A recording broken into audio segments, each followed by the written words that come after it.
Great. Good morning, everyone. Welcome to this Electricity Storage Network annual marketplace.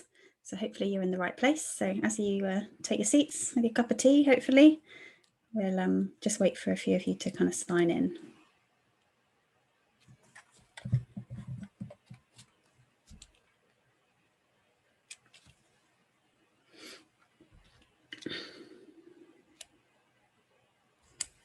Do pop in the chat where it is you're from today. So I'm here in North Devon. So the snow is finally gone and it's now the rain. And it's a bit miserable and grey out there. So it's not quite as exciting as it was at the weekend. It's quite nice when everyone's kind of dispersed around the country and not necessarily in their usual places. I think Kathy yesterday joined us from Dubai, so that was pretty cool.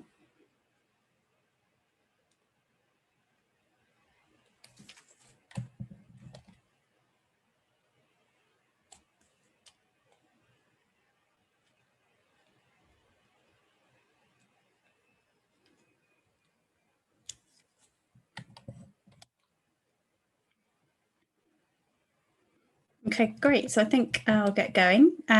So welcome to this Electricity Storage Network session. So we're focusing today on the control room, National Grid's control room. So I'm Rachel Hayes, Director of the Electricity Storage Network, and I'm really pleased that you can all join us today. So I hope you've enjoyed some of the content. We had sessions yesterday and a session this morning on our kind of the beginnings of our 3-day storage bonanza. And so hopefully you're either tuning into this session via Zoom or via the Hoover platform. And hopefully by now you've worked out that you can, there's quite a lot of functionality in each. You can post things in the chat, you can post questions to the panel in the Q&A function. You can always download the app, the Hoover app. So I've had a lot of fun on that so far. So you can interact with other delegates. There's prizes and kind of points to be scored if you're posting questions. We've got jobs in there in the sector, so you can post jobs if you're an organisation, you're looking for people. There's quite a few in there in the sector, which is good at this time, seeing that people are recruiting. And then you can also set up one-to-one meetings and little group chats in there. So it's quite a bit of fun on the platform. Also, I think it's probably important in these strange times to kind of make the most of the networking of these events. I'm sure I'm not the only one that's perhaps a 3-day conference. I definitely have been out with a few of you last night drinking wine and you know, enjoying ourselves. And I'm sure I'm not the only one missing that. So yeah, try and make the most of the online functionality that we've got. And feel free to have your little side hustle in the chat on the side and have a good conversation with each other and get to know each other. So the Electricity Storage Network, in case you haven't kind of grasped this throughout the session so far, so we're a membership organisation. We're the voice of the UK electricity storage industry. So myself and Madeline and the team at Regen, we work really hard to kind of really push the kind of voice of storage with policymakers, with regular engagement with the ESO. We have regular markets and revenues working group, a working group on sustainability and supply chain, and then we'll be launching a new innovation working group as well this year. So lots of engagement and industry interaction. And so if you're enjoying things like today, then there's a lot more of that to come. So yeah, and Regen, we're an independent not-for-profit, very much focused on the energy transition. And this is the annual event for the Electricity Storage Network. So yeah, really looking forward to the sessions. So we've had some great sessions so far. We had a leaders debate yesterday, a session on kind of carbon and flex markets. This morning, we've really got into the detail of dynamic containment. So if you don't start your morning off at 10 o'clock every morning, like Faye does, like thinking about the ins and outs of dynamic containment, then I think you could have been missing out. So that was good. So that's a really fun session this morning where we kind of got into the detail of the pricing and everything. Also, I'd like to take this opportunity to thank our sponsors. So we've got Schneider, Fluence, Swan Barton and Road Knight Taylor, all ESN members, all kind of sponsoring this session today. And we're really grateful for that support. So we try to make all our online events free to attend, and we couldn't do that without the support of our sponsors, particularly as we're shelling out more money on these fancy platforms so that we've got the more fun interaction. So yeah, thank you for that. So today's session, it's very much about the ins and outs of the control centre. So have you ever wondered what decisions are made on a day-to-day basis in the control centre, how its systems and processes are developing and evolving to enable a zero carbon grid of the future? So today we're joined by Rob Rome from the ESO. So Rob is the interim head of the control room and part of the leadership team at the ESO. So it's Rob's job, pretty easy, I think, in my opinion, to keep the lights on. He's got a nice relaxing job, no stress. So it's his job to keep the lights on. And Rob's going to talk to us today about the kind of ambition and direction of the ESO. Rob, the ESO has been name checked pretty much in every session so far, and I imagine that will continue. So, you're definitely playing a key strategic role in the future towards net zero. So I'm really keen to kind of hear from you today. So welcome to this session. And Rob's also going to talk to us about the kind of day-to-day of managing the control room. We're also joined by Aaron Lally. So Aaron is a managing partner at Vest. You're an ESN member. They're a clean tech energy trading house. And in case you missed it yesterday, Aaron, you got a shout out in the session in the leaders debate. It's been one of the kind of key influencers in the sector. So if you get a lot of extra LinkedIn requests, then we take no responsibility for that. We're really sorry.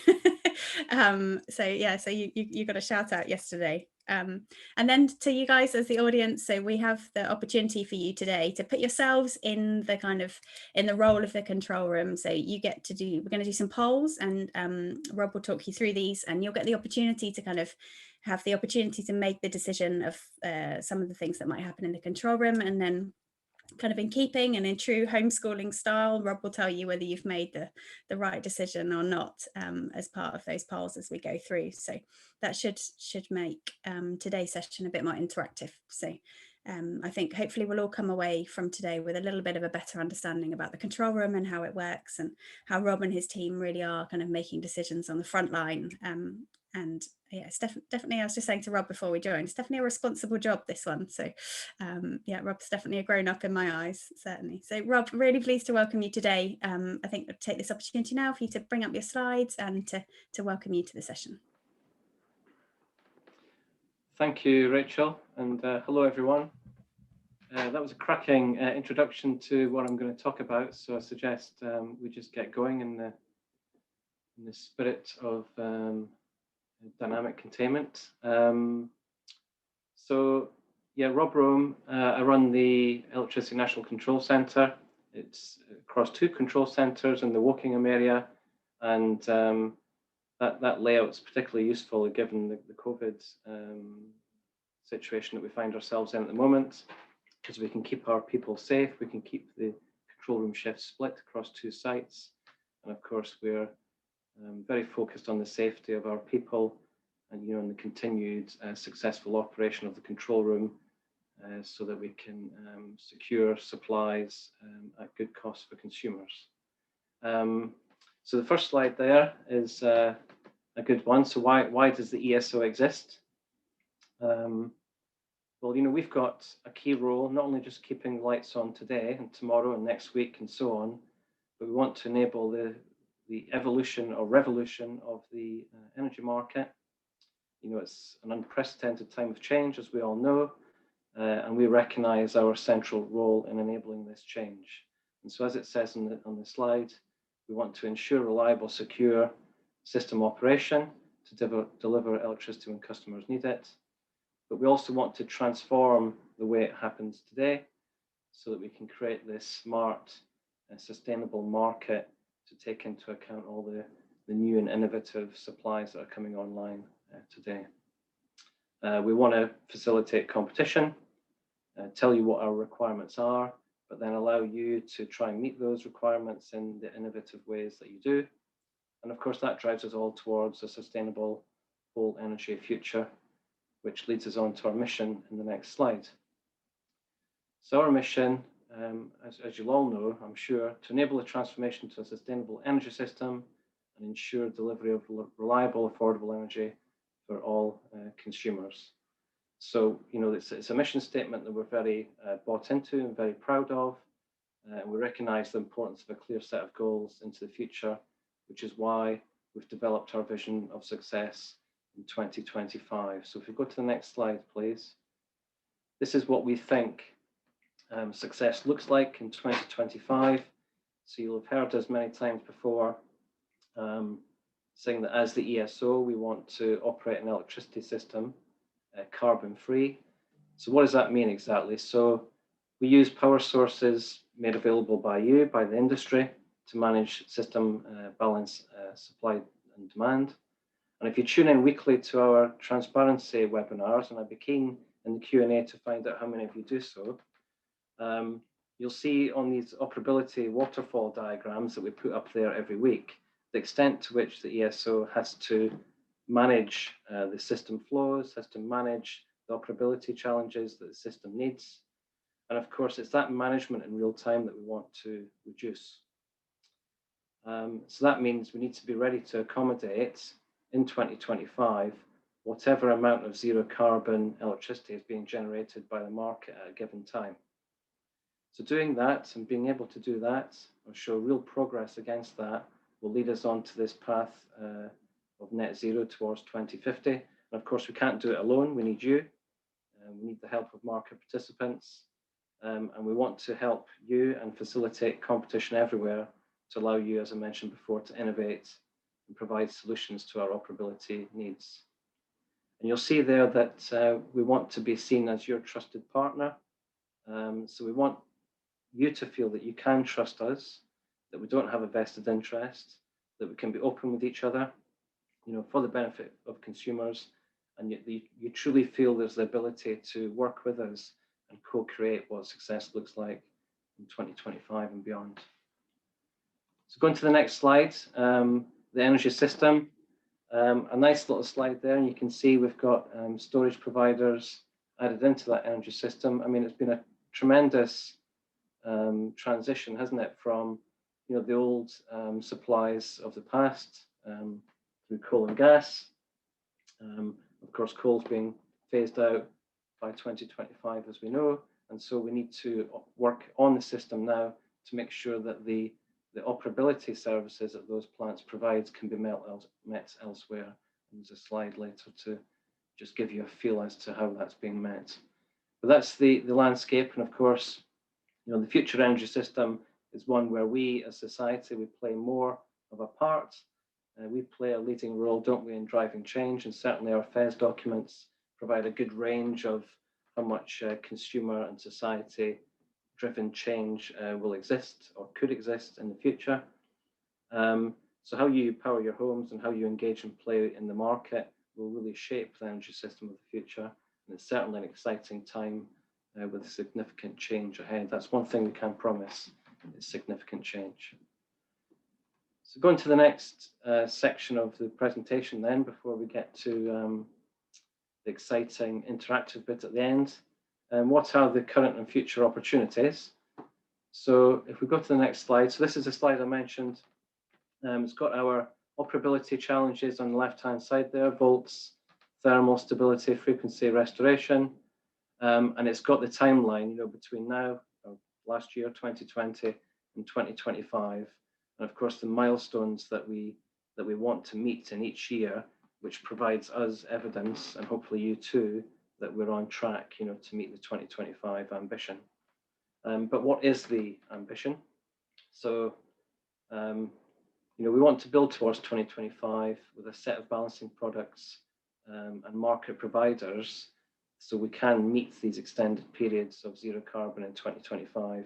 And if you look at what success might look like across the years there on the bottom there, in the operational highlights, you can see, this year, we want to manage our first low demand periods where we don't, as the operability waterfalls in the weekly webinar show, we want to show some evidence this year that we manage some of these low demand periods by not synchronizing your traditional generators, to provide either response or voltage services.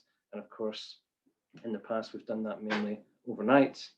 We want to increase that reduction in syncing generators the following year in 2022, especially at these periods of low demand. And then, of course, in the next years, we want to increase the evidence that we can manage these low demand periods, including weekends, with no additional generators synced, so that in 2024, the year before this milestone of extended periods of zero carbon operation, we want to have our first full week, at some point in the summer, where all of the operability new operability tools that we're putting in place, through the Pathfinders, through the regional development programs. We want to make sure that those are working and can help us manage these, in particular, these low demand periods. If we go to the next slide, reserve reform is a interesting topic, and one that I know you'll be very involved in. So, and I know Faye gave you a real good feel this morning about dynamic containment, as Rachel mentioned earlier. So on this slide, you've got our principles of reserve reform. So no surprise that we want the product design to be driven by what the system needs, but also in terms of what you can provide. We want to optimize the number of products to maximize competition and get the right operability envelope in place. We want to be transparent, and I'll come on to that shortly in the presentation.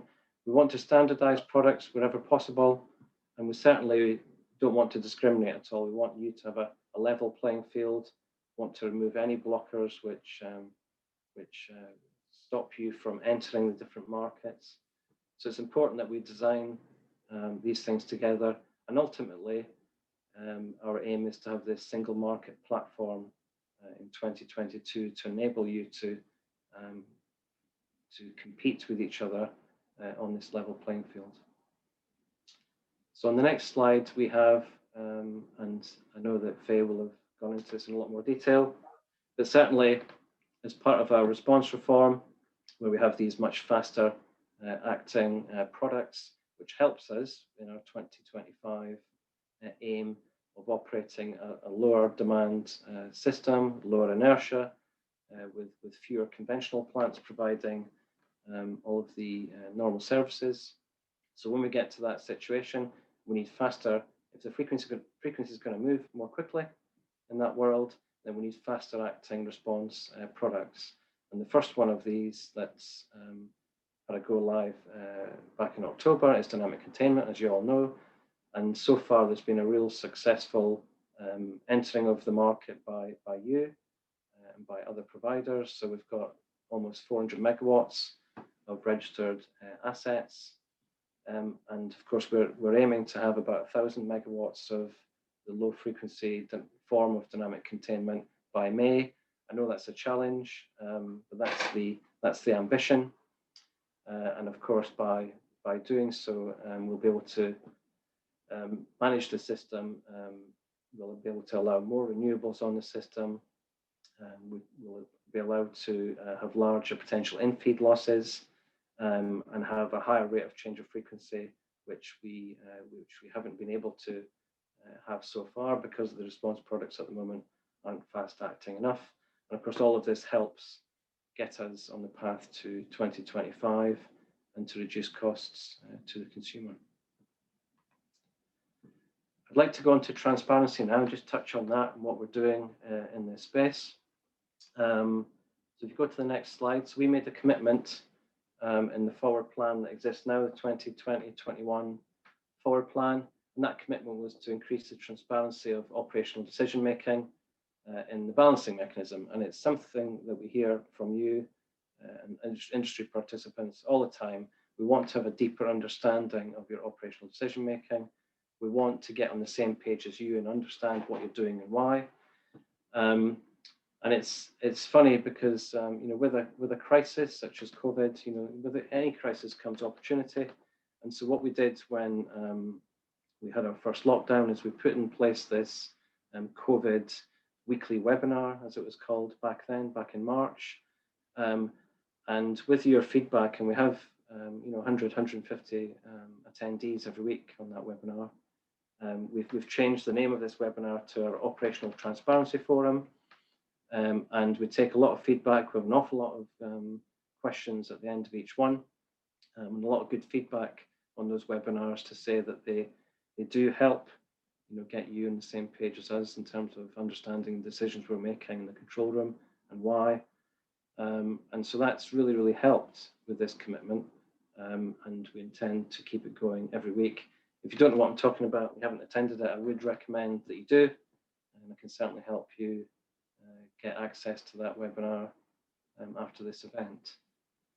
as part of the webinar, we published, on the next slide, please, we published our transparency roadmap. This is on our website. Easy to Google it if you want to find it.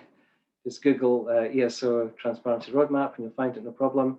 So this is a transparency roadmap specifically for our control center, electricity network control center, as it says at the top there. And we show you in terms of our channels for communication on the top there, you can see across the different financial year quarters this year in 2020-21, you can see what we've made transparent at the Operational Transparency Forum, which I just mentioned, and also what's going on the data portal and what you can expect going forward to go on the data portal. In terms of deliverables, if you look at the bottom half of that roadmap, you can see the types of information that we've been publishing to explain better our operational actions, to then explain better how we prepare the control room ahead of time with trades and interconnector requirements and so on, which is a new transparency piece that we published at the end of last quarter, just the back end of last year. And we also make transparent what we've got planned in terms of energy forecasting and the new feeds that will go on the data portal as we go forward. And I would direct your attention to Q4 there on the bottom, where we say we're going to provide dispatch transparency, which I know many of you are very interested in. And skip rates, transparency of dispatches, call it what you will. But certainly in this quarter that we're in now, by the end of March, we want to provide the methodology of our dispatch transparency tool, show you the data on the data portal, and let you see what's being dispatched and what isn't and why. So if we go to the next, let's just focus in on that in the next slide. Yes, so dispatch transparency then. So I hope you'll be pleased to know that we've got this tool now that has had a lot of feedback from the control room, and it's being run daily internally. It's being assured, the tool, so as well as getting the control room feedback, we need to make sure that it's doing the right thing, that it's replicating reality so that we can compare what's being dispatched in the control room with what the available options were to the control room, provide any reason codes for potential skips and publish all of that on the data portal.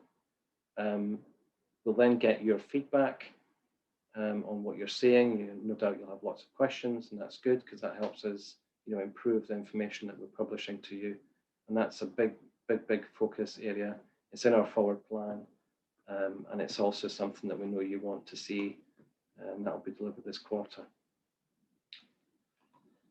In terms of operating the electricity system, I just want to take a few minutes in the next slide to let you know what we take account and how we plan, because there's an awful lot of planning that goes on. As Rachel mentioned, it is an easy job. I think that's what you said, Rachel. But to make it easy in real time, if you can say it's easy in real time, you need to have a good plan. And and many of you will know that we publish the system operating plans on the data portal now, which shows you how those plans are made up and shows you any shortfalls or surpluses and which plants are going to be scheduled and so on those plans. But let's just talk about the planning process. If we go to the next slide, here's what you call it, a wheel, a decision wheel, which shows the sorts of things that you have to take into account when you're planning for a particular period. Say a darkness peak, or it could be an overnight trough. But you can see if you start on the wheel at about 11 o'clock there, you can see national demand. You can see that's one element that needs to be taken into account. So I need the right amount of supply to meet the right amount of demand. But of course, there's far more, as we know. If you read the SOF or our operability strategy reports, you know that we've got many different operability challenges that we must meet. So of course, if you go around the wheel clockwise, you can see that we need to make sure that the system is stable. We've got the right system inertia, the right rock-off and vector shift assumptions. The fault levels are being covered. The thermal constraints are being taken into account, so that if there's any sterilisation of megawatts in the system, that has to be replaced in the plan. That all your locational voltage control is in place. We know that megawatts can't travel very well, so voltage has to be correct, on a local basis right across the grid. We know that for frequency control, you've got to cater for your largest loss. And of course, you've got to have the frequency response and the reserves held back to provide that frequency response, all as part of the plan. And then, of course, in terms of restoration, what happens if you lose supply? You need to make sure that you've got the right assets warm and able to start up, these local grids as part of a local joint restoration plan, should you lose some supply. So these are all aspects of the system operating plan that's created every 4 hours. And if we go to the next slide, please, you can see just a little schematic from, if you start in the top left-hand corner, from 24 hours ahead all the way through, into real time. So there's a handover from a number of day-ahead teams to the control room. So one of the day-ahead teams is a national planning team. So they work on, the 10-year statement right down to agreeing with the transmission owners a year-ahead plan. And of course, that year-ahead plan is optimized to make sure that, transmission circuits and generator outages are aligned. So if a generator wants to take an outage, and that means that the TO can, whichever TO it is, can actually take some lines out, and those plans are aligned, because that's the right thing to do in terms of economic and efficient operation, reducing costs for consumers. But when that plan is handed over to the control room, then it's in their remit to enact the plan. So as part of that, you've got forecasts of demand and wind and solar. You've got a lot of historic information, which is amended or taken into account to look at what the future operational envelope might look like. You need to know what constraints you've got in the system, what your largest loss is. You have to calculate your reserve level. Something that's probably not so well understood, which we're trying to make more clear in the operational transparency forums. What sort of reserve levels do you need to take or need to hold ahead of time? Because at 24 hours ahead of time, you need to hold some contingency reserve, about 1,000 megawatts, and that's to cater for a plant that you might lose between 24 hours and the 4-hour ahead period.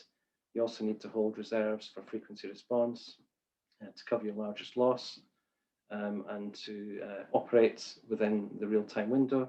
So reserve is very important. You then create your resource stack, compare supply and demand, and make sure you've got enough in the margins. If you don't have enough in the margins, then you might have to, at this moment in time, warm some longer notice plant. You might not dispatch that longer notice plant, but you have to make sure that it's available for you should you need it.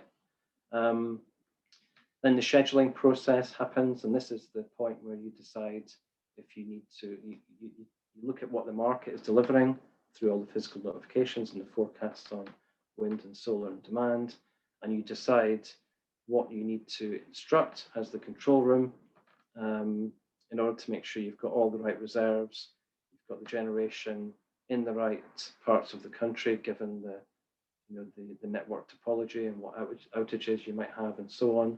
And of course, these inputs to this schedule, to this plan, are changing all the time. The wind's varying, solar can be varying as well, demand too, given temperatures and wind chill and so on. But eventually you publish the system operating plan, and that's got your generation and demand forecasts on there. Any positive or negative margin numbers, confirming your reserve and your largest loss numbers as well.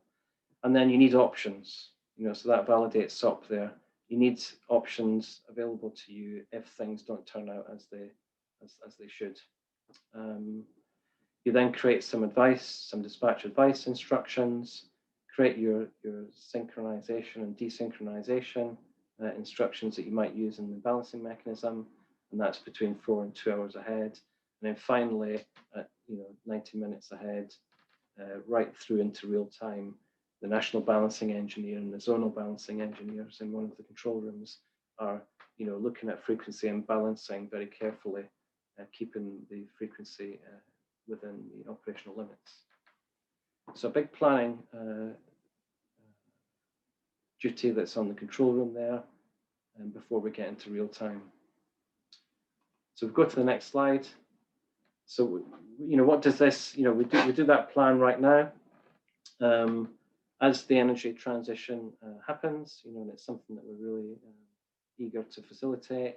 We know it's going to get more complex, more interactive. We know that actions are increasingly not just about what was at 11 o'clock on the wheel there in terms of supply and demand. We know that the operability challenges are more than just balancing supply and demand. We know that the data is increasing, and that has an impact on our hardware and our software in the control room. We need to always try and use the best forecasts, and of course we've got strategic forecasting projects on the go at the moment, where we're delivering some machine learning, trying to give the humans some help in terms of what might be coming.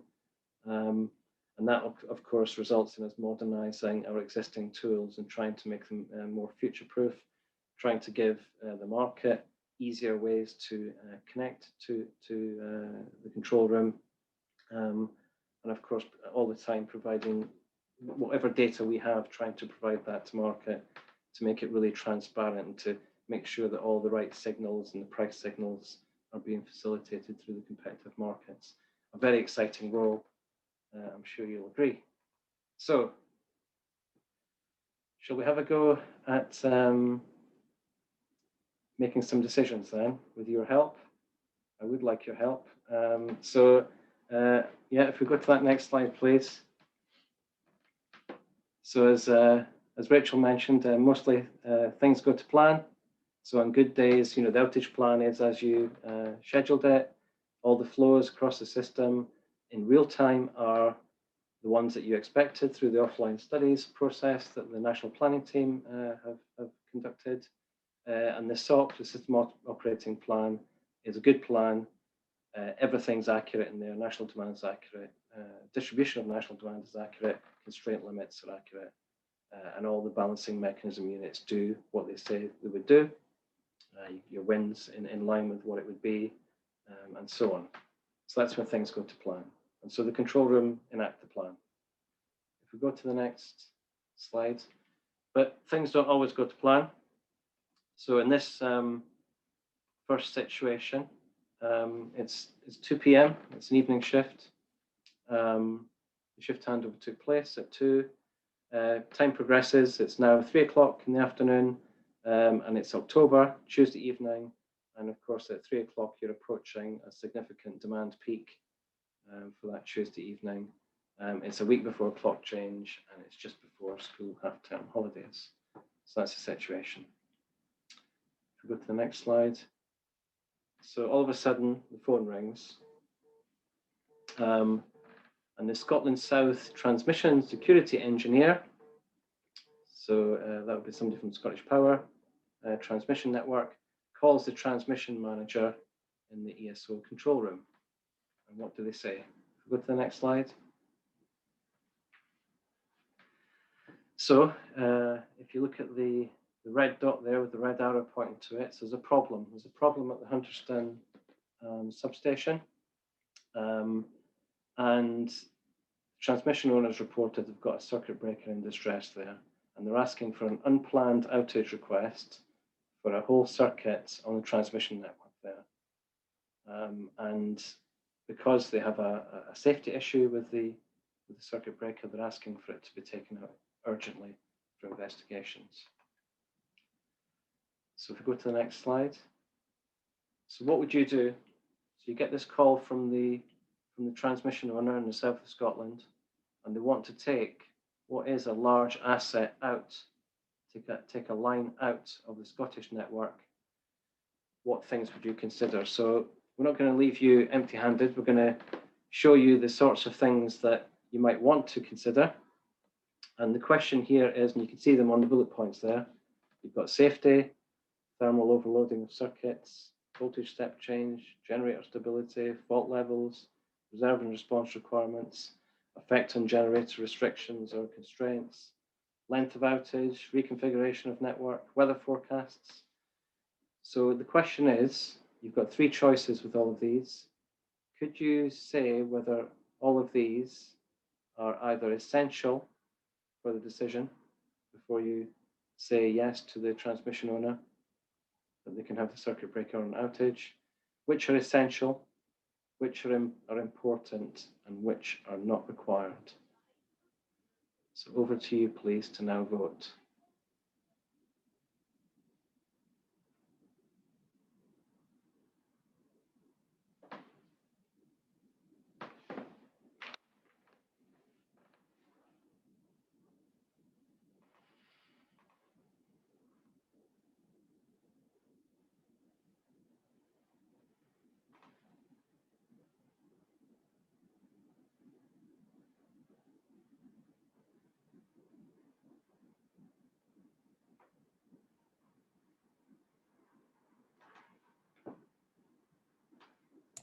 This is where everyone's feeling the pressure, Rob, like you do in the in the real environment. Come on, everyone, get your votes in. Speed up.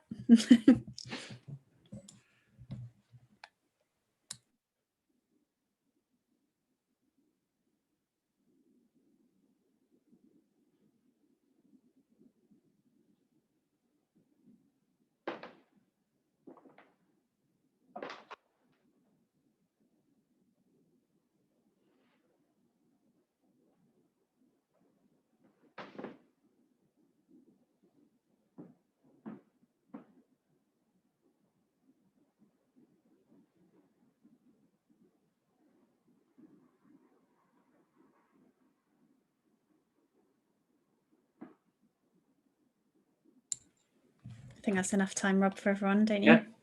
Okay. So if we go to slide after this one, please. Okay, so essential stuff then. So clearly safety, and I'm sure everyone would get that. If the asset's unsafe, then it needs to be taken out of service, irrespective of any transmission system impacts.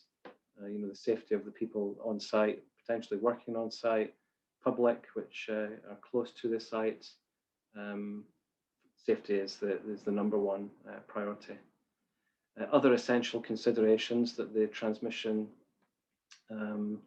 engineer in the control room would take account of and would have a view on through the what if scenarios that accompany the plan.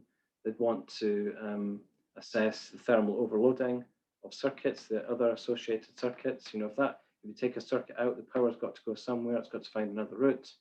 What does it do for voltage? What does it do for generator stability? You've got the Hunterston nuclear station connected to that grid supply point there, and other generators upstream and downstream from it. What about the fault levels that would be affected? We need to have a strong network through these fault levels. And all of those considerations that I've just mentioned, are an ESO obligation under the SQSS, Security and Quality Supply Standard, which defines the acceptable conditions on the network. Reconfiguring the network, it would need to be reconfigured to prevent other assets being switched out at the same time. So you might, choose to split the substation, put assets onto a different bus bar, away from that bus bar that asset is connected to, and that, all takes some time to do. But of course, the transmission engineer would need to know what to do in the case of a line being taken out, for example. So these were all essential considerations. So well done if you got all of those. On the next slide, important considerations. So your reserve and response requirements. So taking that transmission outage won't have changed those, but crucially, what have you affected in terms of meeting those requirements? You could have assets that are being affected. Assets in Scotland that we're providing part of your reserve and response requirements, and that will need to be reassessed, not only from a can they still provide them, but also from a cost perspective. Also important is what effect this outage might have on generator restrictions and constraints. Again, that will also sterilize megawatts which are designed to meet demand as opposed to reserve and response requirements. So you may have to advise the balancing engineers that in the very short time period that they have to seek more energy from elsewhere. So these are very important considerations. If we go to the next slide. What I've classed in this one example, because these things are important, but not necessarily for this scenario. Weather forecasts at the time, it might be bad weather, but you have to take that asset out, for safety purposes. So even if the weather is bad, that comes as a next consideration, not an essential consideration for this decision. And then the length of the outage, again, really important because you're trying to meet your darkness peak, you're trying to meet your plan for the next day and the next week and the next month and so on. Length of outage is really important, but not for this decision. Again, safety overrides any of these non-essential considerations. And the next slide, please. So well done if you got those. So yes, the decision was yes to allow the TO to take the asset out, and all of these decision considered all of these things as I mentioned: safety, securing the system, meeting demand and reserve requirements, costs to the consumer, of course. We need to then find the next best economic actions, and of course we have a role to facilitate the transmission owner requests, especially when it considers such a high degree of safety. So then the attention of the control room turns to the system operating plan, which has been changed to take account of the daily demand peak, which is coming up 3 hours later at 6 o'clock. So if we go to the next decision, please. So decision 2 then, what do you do from an energy point of view? So the situation, let's recap. So the outage, that line at Hunterston has been confirmed to go ahead. It's about 3 hours ahead of the planned demand peak.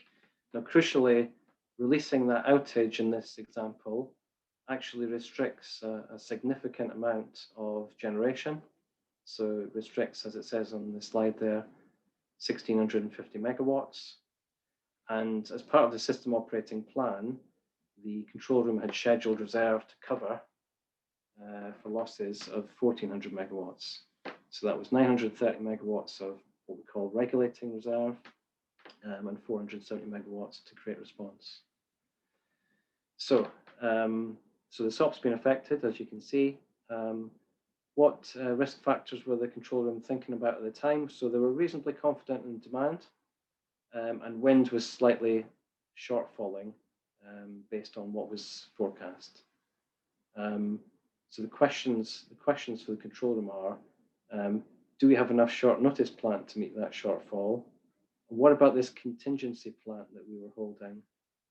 Could we use some of that to cover the restricted output caused by this Hunterston outage? So if we go to the next slide, please. So, so quickly the control room say, okay, we can meet our real-time demand. We can still do that through the system operating plan, but we have no reserves left because the outage has reduced our reserves. So we know there's almost 1,000 megawatts, 960 megawatts there of short notice plant, and you can see the price range there in terms of pounds per megawatt hour. But with that loss of 1,650 megawatts, we no longer have any positive regulating reserve. So what do we do? So the SOP says that for the system conditions that exist, you need 930 megawatts of positive regulating reserve. So there's two choices here. Do you cover that regulating reserve with the 960 megawatts of short notice plant, or do you turn to some of that contingency plant that you're holding in the SOP, which is this unit here, 401 megawatts. It's got a 60-minute notice period, and it's priced at £69. So what do you do? Do you cover it with a short notice plant and leave yourself eroding the short notice plant, or do you put on some additional reserve? So over to you. Can you please vote? So I think it's one or the other.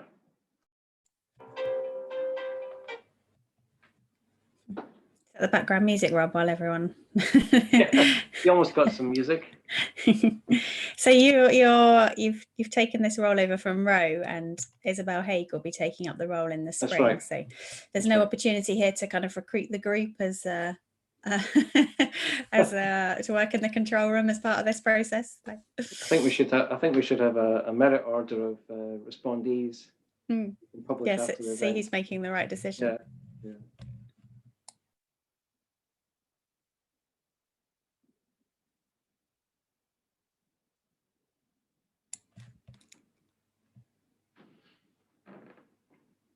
Okay, 89% of people said yes, Rob. So you instruct a longer notice plan, do you? 11% said no, 89% said yes. Okay. Thank you. So go to the next slide then, please. Yeah. So yes, we did. And so it might seem like a no-brainer. So you think, well, £69 feels a lot better than prices of between £100 and £200. But sometimes the decision isn't that easy. Sometimes the cost of the longer notice plan at that stage, especially if the margins are tight, can be significantly higher than the cost of the short notice plan. And, it's a risk management decision. What do you do? I mean, you hold contingency plant to replace plant that either falls off or, in this example, is constrained or sterilized by an unplanned transmission outage. So the question always is, do you go to your short notice plant, which could be short-term operating reserve, but officially that short-term operating reserve is designed for the real-time operation window if you get issues with plant loss or demand forecast errors, wind forecast errors, issues that affect your balancing of supply and demand within that 4 hours to real-time period. So there's a question here, what you do. In this example, I'm glad that most of you picked the cheaper unit, which had the longer notice, because that protects some of your short notice plant in case you get a second fault.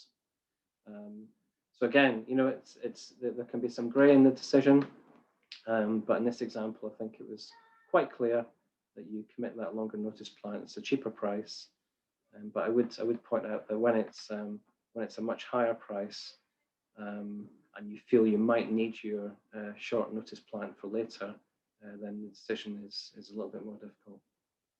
And of course, why we're doing this, we want to keep the lights on. We want to ensure that there's reliable, as it says in the bottom bullet there, secure system operation to deliver electricity when customers need it in line with our vision, our mission. So with that, I'll hand over to Q&A. And say thank you for listening and thank you for participating. Thanks, Rob. That was great. That's a really detailed insight into some of the decisions that you're making.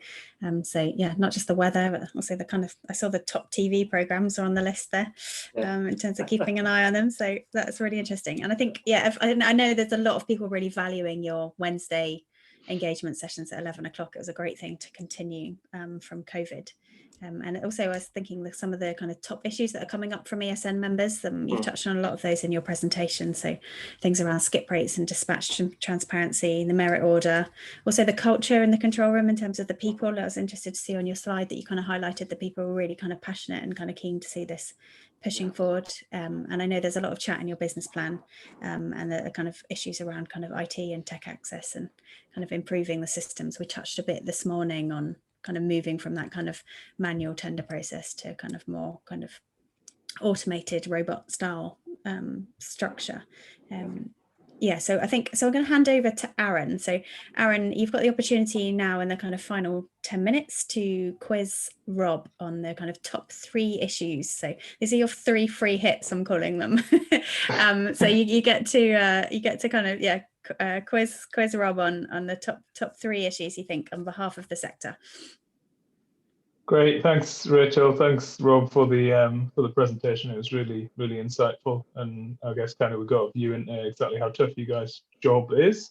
Through that, I was kind of sweating quite a bit during the poll, so it must be it must be tough to do when you actually got to make the decision. So yeah, in terms of questions, I guess a first one we see as an industry, we're pretty quick to highlight the turning down of wind generation and the subsequent turning up of thermal generation on particularly windy days in the UK.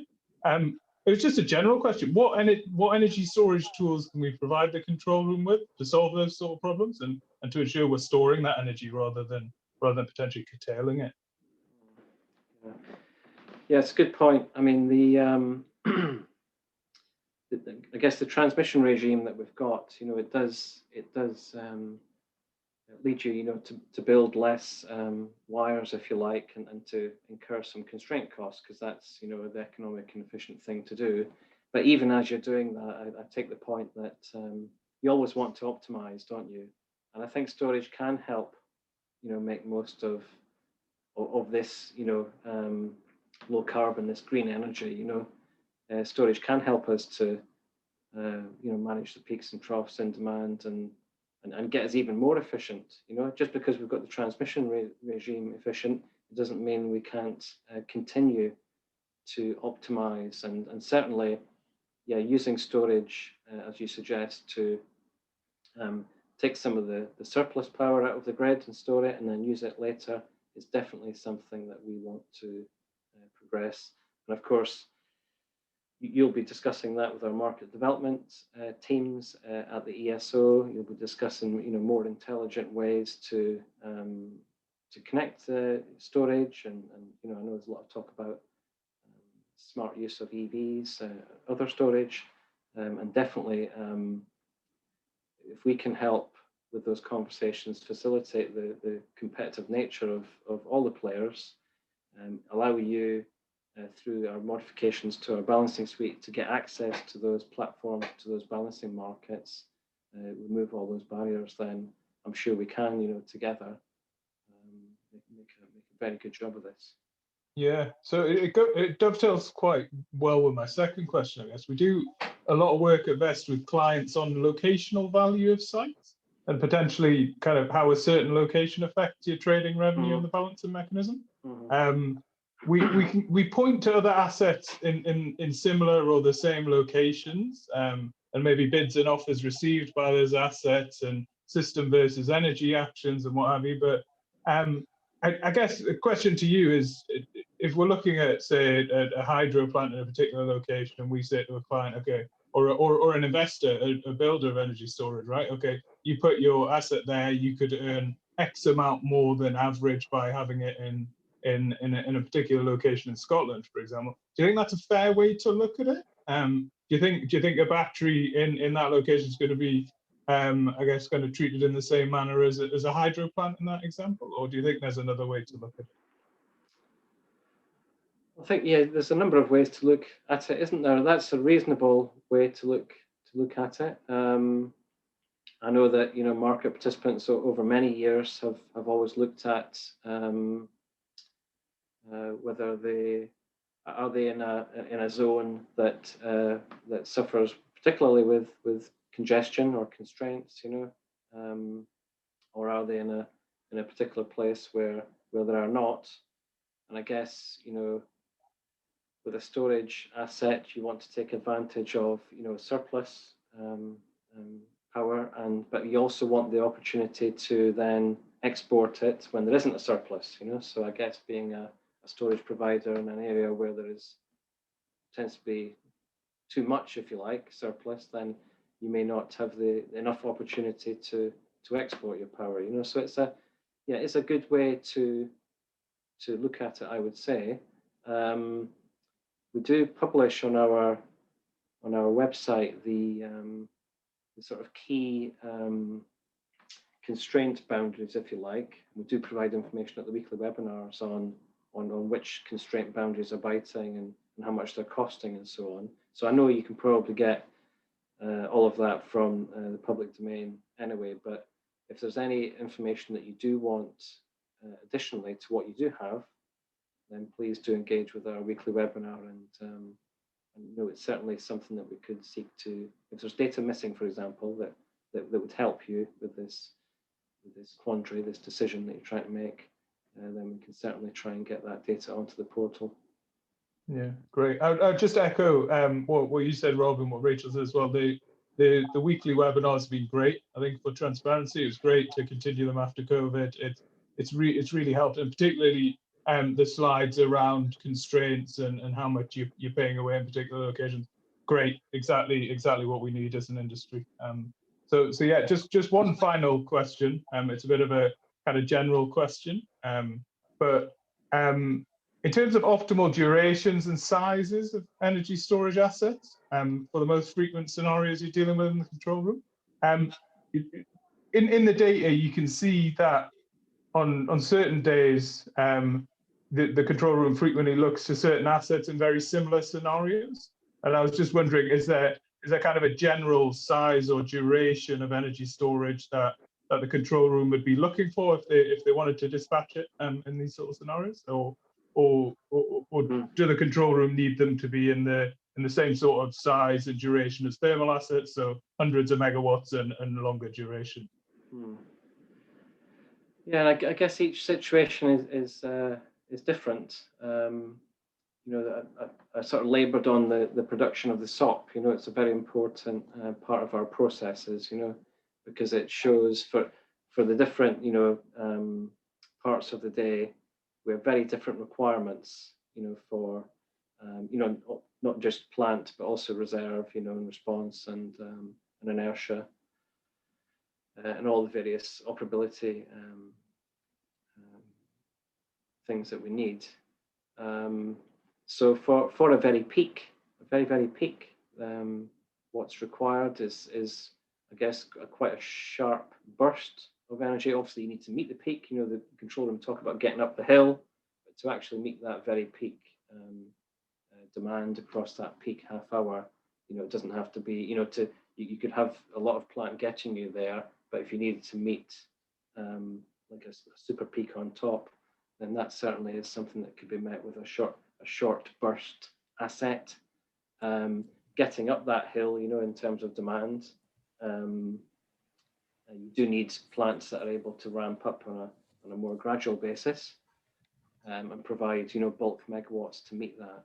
And I guess the question for us all is, what are you trying to meet in the new system as we approach 2025 and, you know, towards net zero in 2050? I mean, I think in order to operate the system, we need to think very carefully about how a new demand shape interacts with the new provision that we've got on the system, and optimizing that way so that all assets can operate on this level playing field. And I'm sure that as technology advances as well, it'll be easier and more economic to provide, you know, larger bursts of energy if required. So it's not a very specific answer to the question, but certainly there's room for different durations, as you can see, and different sizes, and of course smaller sizes can aggregate to a large size, can't they? And all of these assets will have a role to play in the future. Yeah, I guess it all ties into the familiarity and I guess kind of understanding of the battery storage technology and the fact that the control room need to know that it's going to be there and work when they turn it on, right? So it's always going to be a learning process. Yeah, that's right. Yeah. Definitely having that confidence in the sector. I think, Rob, there's a lot of excited and intelligent people in the sector who are very passionate about kind of supporting you on your journey to operating a zero carbon grid. So do kind of draw on us and as and when you can and you need to. Aaron, I had a question for you. So what do you think is the kind of the one key improvement you'd like to see coming out of the control room in the next 6 to 12 months? I think from our point of view, it's something that's already kind of in the works, but it's around skip rates. It's around kind of if we can determine whether our assets are being skipped for a reason, whether it's kind of constraints or they're not required at that time, the volume was too small, whatever, that'd really help our understanding. Because we just see it sat in the merit order and it might be overlooked quite often. Even if you can come back to us and say, okay, well, your asset isn't big enough. And to be honest, we're not going to go through and collate loads of 10, 20, 30, 50 megawatt sites for something we could solve pretty quickly with one asset for a small incremental cost. That would be great. But yeah, it's already a work in progress. So really interested to see what comes out of it. Yeah, I know in your presentation, Rob, I know lots of the members will be really pleased to see the kind of the methodology coming out before the end of March, and then the kind of skip rate tool. So yes, it's one of my top priorities, to get this information out and to explain, get you on the same page as we are, why assets are taken and why they're not taken. Definitely, Yeah. So, Rob, also this morning, you've seen the kind of option to capture revenues from both the BM and DC markets this morning, and I guess we're nearly 2 hours in, just approaching the end of this session. How's it going from your side? Have you had any kind of emergency calls? Or no, great news. I mean, I was contacted by several people, including the control room, saying that they were using the assets, for stacking in the BM, the dynamic containment assets. So great news. And it shows you, because it was used straight away as soon as it became available, it shows you that we have made a cultural shift, in the control room to use these assets, use the call them small BMUs, call them what you want, but the new assets. And there is a lot of focus, daily focus on making sure that we do. And now you can see what happens as soon as an asset becomes available and it's in merit order, it's used. Well, great news. So I'd like to thank you both for your contributions today. Really insightful session, actually really kind of understanding some of the detail behind the control room and then some of the issues that we're experiencing as kind of providing services to you, I guess, and kind of trying to improve that process, and keen to work together as we move forward. And thank you to you all as well for participating, and I hope you really enjoyed the opportunity to put yourselves in Rob's shoes and make some decisions. Perhaps we should do a kind of follow-on session maybe if you enjoyed it. So thanks everyone, and bring today to a close. I just wanted to also thank our ESN members, and as if you've enjoyed today and you've enjoyed the session, then do sign up as a member and join us. So that's my kind of final plug there. It's better than Madeline's joke from this morning, so I'll leave you with that. So thanks everyone, take care. Thanks all.